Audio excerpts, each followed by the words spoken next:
Hello everyone, स्वागत है आप सबका। मेरा नाम है प्रवीण चक्रवर्ती और आज हम लोग डिस्कस करने वाले हैं जो आपके क्लास 12th के पेपर होने वाले उसके लिए कुछ सब्जेक्टिव इंपॉर्टेंट क्वेश्चन के बारे में डिस्कस करने वाले हैं। इससे पहले के लेक्चर में मैंने आपको और भी ज़रूरी जो क्वेश्चन है वो मैंने करवाया हुआ है। तो अगर आपको अच्छा लग रहा है और वीडियो अगर अच्छा लगे तो वीडियो को लाइक, शेयर और चैनल को सब्सक्राइब करना ना भूलें। ठीक है, चलिए बढ़ते हैं कि करके क्वेश्चन को डिस्कस करने के लिए। क्वेश्चन नंबर 1 क्या कह रहा है कि देखिए, ये मैंने पिछले वीडियो में कराया था इसलिए मैं इसको ज़्यादा अटेंशन नहीं दूंगा कि what is Biot-Savart law and derive an expression for the magnetic field at a point on the axis of a current carrying circular coil.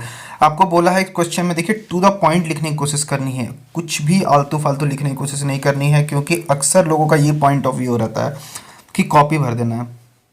But in my point of view ऐसा कुछ भी नहीं करना। Okay, तो ध्यान से समझिएगा। आपको बोला है कि बायो-सेवर्ट लॉ के कारण, बायो-सेवर्ट लॉ क्या होता है और उसके बाद उसके कारण से स्ट्रेट जो आपको बोला है कि expression for the magnetic field at a point on the axis of a current carrying circular coil. Okay, तो ध्यान से देखिए, सपोज हमारे पास कोई भी करंट कैरिंग कॉइल है, ओके, और उसमें करंट कितना जा रहा है, I है, और उसमें किसी भी पर्टिकुलर पॉइंट थीटा एंगल बना के आर वेक्टर पे है, तो इसके कारण से आपको मैग्नेटिक फील्ड है। तो आप बायो-सेवर्ट लॉ क्या बोलता है कि जो मैग्नेटिक फील्ड होता है वो लेंथ के डायरेक्टली प्रोपोर्शनल होता है, करंट के डायरेक्टली प्रोपोर्शनल होता है, एंगल के साइन थीटा पे प्रोपोर्शनल होता है और आर स्क्वायर के इन्वर्सली प्रोपोर्शनल होता है।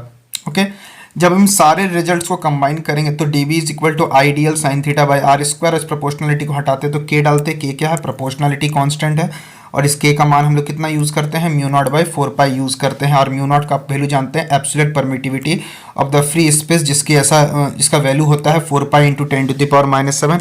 ऐसा यूनिट को ध्यान में रखिएगा, कितना होता है, टेस्ला मीटर पर एम्पियर, या फिर आप लिख सकते हैं वेबर पर मीटर पर एम्पियर। ओके, अब जब हम इसे पुट कर देते हैं तो हमारे पास क्या आता है, D B is equal to mu naught by 4 pi into I D L sine theta by R square. Okay, ये हो गया है, क्लियर है। अब आपसे यहाँ पे पूछा है कि जैसे कि यहाँ पे आप देख सकते हैं, मैं यहाँ पे पूरा का पूरा डिराइवेशन किया हुआ है, तो ये डिराइवेशन अगर मैं पूरा बताने लगा तो इट टेक्स अ टाइम। तो ये आप इसका सिंपल है कि आप इसको आंसर सॉल्यूशन देख सकते हैं, और डेफिनेटली आप कहीं अगर पढ़ते हैं और आपके कोई फ्रेंड्स आपके पास प्रॉपरली नोट है तो आप वहाँ से नोट करके ध्यान में रख सकते हैं। ओके, बढ़ते हैं अगले क्वेश्चन की ओर। ठीक है, यहाँ पे बोला है कि explain the principle of potentiometer and draw the circuit. Okay, draw the circuit diagram for the comparison of the two primary cell using. आपको बोला पोटेंशियोमीटर का प्रिंसिपल लिखना है, सिर्फ ध्यान से प्रिंसिपल लिखने बोला गया, इसके अलावा कुछ नहीं लिखना है। ओके, उसके बाद बोला गया, सेकंड पार्ट बोला गया कि draw the circuit diagram for the comparison of the EMF for two primary cell using a potentiometer. Potentiometer का यूज करके आपको दो प्राइमरी सेल के ईएमएफ का कंपैरिजन करना है। तो सबसे पहले आपको पता होना चाहिए कि पोटेंशियोमीटर में जो होता है कि उसका प्रिंसिपल काम करता है पोटेंशियल ग्रेडियंट के काम करता है। कि प्रिंसिपल क्या बोलता है कि potential difference across any part of a uniform wire is directly proportional to the length of that portion when a constant current is flowing, that v is directly proportional to length, तो v is equal to kl। Okay, एक चीज और याद रखिएगा, potentiometer के respect में potentiometer नल method पे काम करता है और ये सर्किट से कोई करंट ड्रॉ नहीं करता, ये पूरी के पूरे पोटेंशियल डिफरेंस के कॉन्सेप्ट पे काम करता है। ठीक है, ये सब कुछ बातें आप ध्यान में रखिएगा। उसके बाद आपसे है कि यहाँ पर आपको एक बैटरी है, यहाँ पे देखिए दो सेल्स बने हुए हैं और आपको यहाँ पर ये सर्किट मॉडिफाइड किया हुआ है, तो आपको इस पर यूज़ करके आपको ईएमएफ निकालना। तो ईएमएफ का जो कंपैरिजन करना है, E1 और E2 का कंपैरिजन करना है, तो ठीक है, अगर आपके पास थ्योरी है तो ठीक है, अगर आपको कोई दिक्कत है तो आप कमेंट सेक्शन में कमेंट करके पूछ सकते हैं।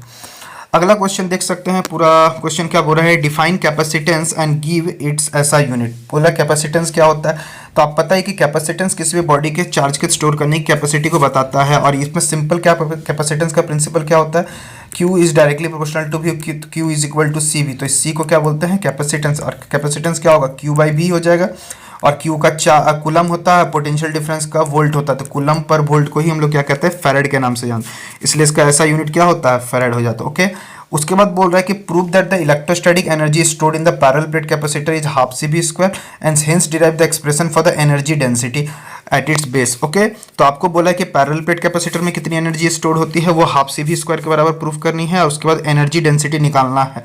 ओके, तो देखिए सबसे पहले यहाँ पर कैपेसिटर के बारे में लिखा हुआ है, इसका ऐसा यूनिट क्या है, तो फैराड होता है। और हम लोग देखिए सिंपल सा इसमें कर, जैसे सपोज कीजिए ये आपके पास पैरेलल प्लेट कैपेसिटर के बारे में, ये प्लस क्यू और ये माइनस क्यू। ओके, तो यहाँ पे V है, यहाँ पे VA, और यहाँ पे क्या है, VB है, हमने पढ़े, और ये प्लेट A, और इसके जो इस पे जो प्लस है वो प्लस सिग्मा मान लीजिए, इस पे आप क्या मान लीजिए, माइनस सिग्मा को मान सकते हैं। ठीक है, तो आप जानते हैं कि जो वर्क डन होता है, वर्क डन होता है, इलेक्ट्रोस्टैटिक पोटेंशियल एनर्जी जो होता है वो V इंटू डी क्यू होता है। और कैपेसिटर के प्रिंसिपल सब जानते हैं कि Q equal to C V, तो यहाँ से V is equal to Q by C, तो जिसे हम इंटीग्रेट करते हैं तो आपको मिलता है Q square by two C. But फिर से अगर हम लोग Q को यहाँ पे पुट करते हैं, Q is equal to C V, तो आपका 1/2 क्यू भी हो जाएगा। और इसी के बाद थोड़ा सा अरेंज जब हम इसे करते हैं तो ये आता है हाफ सी बी स्क्वायर हो जाता है। क्लियर है, हाफ सी बी स्क्वायर का टर्म आता है। और ठीक है, चलिए आगे बढ़ते हैं। उसके बाद explain the construction working of moving coil galvanometer. ठीक है, ये भी देखिए बड़ा क्वेश्चन है। ओके, और ध्यान में रख के इसको कि मूविंग कॉइल गैल्वेनोमीटर का आपको कंस्ट्रक्शन बनाना है, उसके वर्किंग को एक्सप्लेन करना है।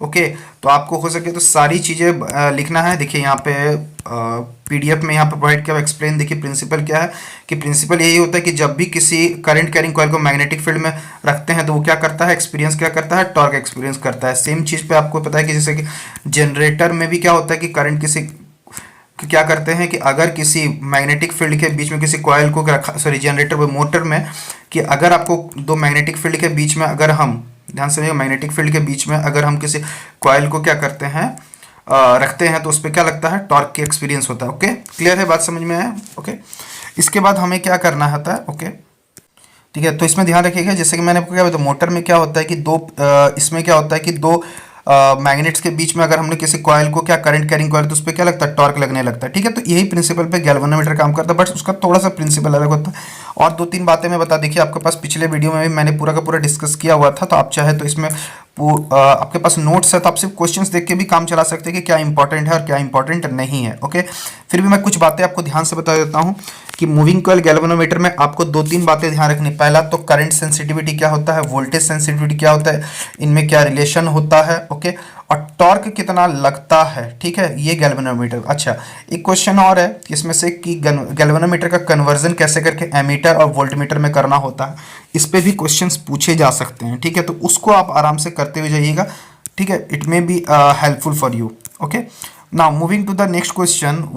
क्वेश्चन है कि define phasor diagram of LCR circuit as AC circuit. आपको LCR circuit as a AC circuit, LCR inductor capacitor resistor का फेजर डायग्राम के थ्रू से आप उसको बनाना है। तो ध्यान से समझिएगा। देखिए यहाँ पे आपका पीडीएफ ये खत्म हो जाता है, तो ध्यान से समझिएगा। एलसीआर का आपको फेजर डायग्राम से एक्सप्लेन करना। देखिए मैं आपको थोड़ा सा एक्सप्लेनेशन करके बता देता हूँ, थोड़ा सा हेल्प। देखिए सपोज कीजिए ये एक इंडक्टर है, ये एक कैपेसिटर है और ये एक रेसिस्टर है। ठीक है, और इसे हमने एक एसी सोर्स के साथ कनेक्ट किया। ओके, इसमें जो पोटेंशियल ड्रॉप होगा वो VL, इसमें जो होगा VC और इसमें जो होगा वो VR। ओके, और एसी सोर्स का जो पोटेंशियल होगा at any instant of time, V is equal to क्या होगा, V0 साइन ओमेगा टी। ठीक है, V0 क्या हो जाएगा, साइन ओमेगा टी। और इसी को जब हम लोग फेजर डायग्राम के रूप में रिप्रेजेंट करने की कोशिश करते हैं, तो आप देखिए ध्यान से, देखिए मैं यहाँ पे थोड़ा सा आपको एक्सप्लेन, जैसे सपोज कीजिए ये पोटेंशियल डिफरेंस होगा और ये करंट के टर्म में होगा। तो आपको देखिए इधर आपको क्या पता है कि अगर हम बात करते हैं रेसिस्टर में पोटेंशियल डिफरेंस और करंट दोनों सेम फेज में होता है, तो इधर होगा VR। इंडक्टर में वोल्टेज आगे चलता है करंट से आगे, कितना, तो VL। और कैपेसिटर में वोल्टेज पीछे चलता है, तो इन दोनों का जो नेट होगा वो VL माइनस VC। तो ओवरऑल जो रिजल्टेंट बनेगा वो थीटा एंगल पे रहेगा। ओके, और ये होगा VL माइनस VC। तो मैं कलर चेंज करके बताता हूँ। देखिए VL माइनस VC और ये आपका क्या है, VR। ओके, तो ये फेजर डायग्राम के रूप में रिप्रेजेंटेशन आप देख सकते हैं। ठीक है, क्लियर है। तो आई होप कि आपको यहाँ पे जो भी क्वेश्चंस मैंने आपको बताए हैं, ठीक है, यहाँ सब क्लियर हो रहे होंगे। और भी कुछ एसी में आपको मैं बता देता हूँ इंपॉर्टेंट क्वेश्चन जो आपको ध्यान में रखना है। जैसे कि एसी में कुछ क्वेश्चंस इंपॉर्टेंट है, जैसे कि आप समझिएगा पावर फैक्टर। ठीक है, एक आप ये करके जाइएगा, पावर फैक्टर, एक आपका क्यू फैक्टर, एक रेजोनेंस क्या होता है। ठीक है, रेजोनेंस फ्रीक्वेंसी क्या होता है, छोटे छोटे क्वेश्चंस के लिए, जो ऑब्जेक्टिव के लिए भी क्यू फैक्टर, रेजोनेंस क्या होता है। ठीक है, रेजोनेंस फ्रीक्वेंसी क्या होता है, और पावर फैक्टर पर LCR क्या हो सकता है, प्योरली रेसिस्टिव सर्किट के लिए क्या हो सकता है, चॉक कॉइल्स क्या है। ठीक है, इसके अलावा जैसे कि और आप पढ़ के जाइएगा एग्जाम्पल के तौर पे, जैसे कि आप ब्रूस्टर्स लॉ पढ़ लीजिएगा। ठीक है, और लॉ ऑफ मेलस भी कर सकते हैं, लॉ ऑफ मेलस को भी आप स्टडी कर सकते हैं। और जैसे कि हाँ, एक चीज़ और भी याद रखिए जो इम्पोर्टेंट है मॉडर्न फिजिक्स में, फोटो इलेक्ट्रिक इफेक्ट। ठीक है, फोटो इलेक्ट्रिक इफेक्ट कर लीजिएगा।